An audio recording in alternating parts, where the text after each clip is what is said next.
Praise the lord. దేవుని యొక్క శక్తి కలిగిన నామానికి మహిమ కలుగును గాక. ఈరోజు దేవుని యొక్క వాగ్దానము సామెతల గ్రంథము 16వ అధ్యాయము 32వ వచనము.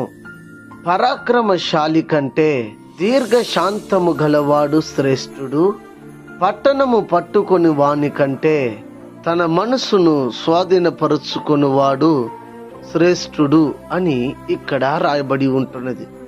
ఈ దినము దేవుని యొక్క వాగ్దానాన్ని వింటున్న వారులారా, ఆలోచన చెయ్యండి.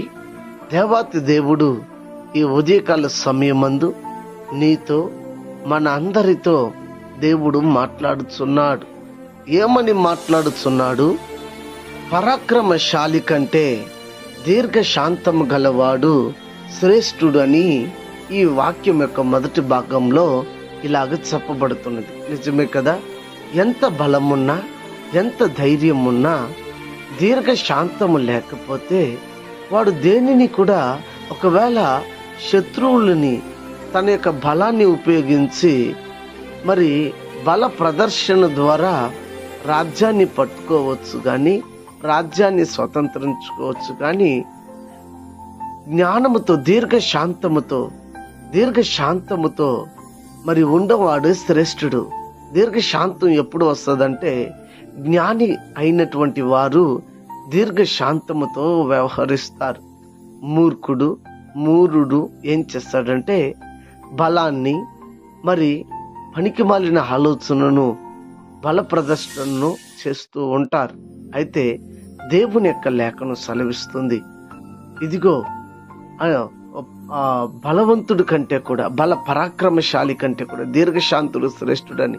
పట్టణమును పట్టుకున్న వాడి కంటే కూడా పట్టుకున్న ఏ ప్రయోజనము లేదు. అయితే ఆ వాక్యంలో మరి ప్రియులారా ఒకటి గమనించాలి. మన బలమో, మన యొక్క పలుకుబడో ఎంత మాత్రము ప్రయోజనం ఉండదని, దీర్ఘశాంతం కలిగి మనం ఉండాలని, అప్పుడే మన శ్రేష్టమైన జీవితాన్ని జీవించుతున్నామని అర్థమని లేఖనం తెలియచేయుచున్నది. గనుక లేఖనాన్ని ఈ దినము వాగ్దానాన్ని వింటున్న మీరు ఆలోచించి ఒక మంచి నిర్ణయం తీసుకుని, ఏ విషయంలో పని చేస్తున్నా, ఉద్యోగం దగ్గర, వ్యాపారం దగ్గర, కూలికి వెళ్ళినా, ఎక్కడ ఉన్నా సరే దీర్ఘశాంతాన్ని వహించండి. కోపగించుకుంటే మీ యొక్క ఉద్యోగాలు మరి ప్రమాదంలో పడతాయి. మీ యొక్క భవిష్యత్తు ప్రశ్నార్థకంగా మారుతాయి. దీర్ఘశాంతంగా ఉంటే దేనినైనా పొందొచ్చు, దేనినైనా సాధించవచ్చు.